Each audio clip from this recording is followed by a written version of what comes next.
Years of consolidation and tight profit margins are making dairy farmers think about switching to beef production. Here's what to consider on Successful Farming Radio.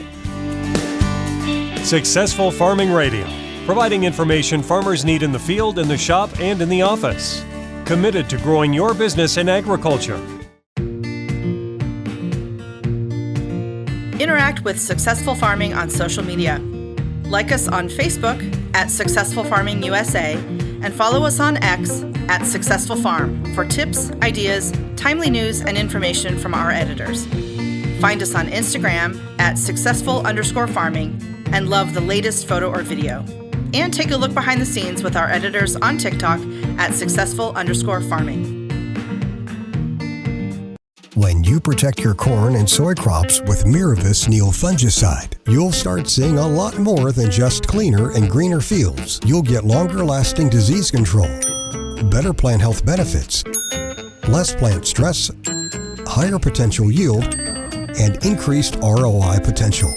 Ask your Syngenta retailer about Miravis Neo and start seeing more green in your fields, on your yield monitor, and in your wallet. Always read and follow label instructions.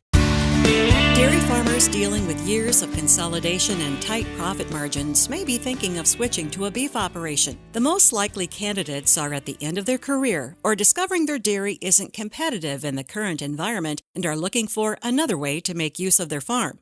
Joe Horner is an extension ag economist at the University of Missouri. He says typically you can run about the same number of beef cows on a farm as you can dairy cows, and there are many similarities in their care and use of resources. However, there are important differences as well. The big one to start with is probably income. The gross income on a dairy cow is probably 6 times what it is on a beef cow producing feeder calves. Likewise, the labor requirement's about 6 times as much on a dairy that it is on a beef on a per cow basis. You're talking about 50 hours a cow versus 5 to 10 on a beef cow. In terms of number of heifers, we've typically got a 30% cull rate on dairy cows and maybe a 10% cull rate on beef cows. Financially, in a beef operation, most of the wealth comes through land appreciation. The capital turnover is where Horner sees a big difference. If you just take capital invested divided by gross income to get an idea of the number of years it takes to turn over your capital on a farm. On a good, well-run confinement dairy, you're probably talking about 3 years to turn over your capital.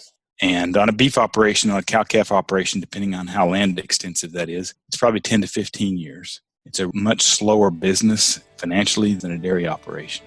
The good news is you don't have to milk beef cows every morning and night, and it's easier to get away from the farm for a few days. I'm Jody Henke. Learn more about switching from dairy to beef at agriculture.com.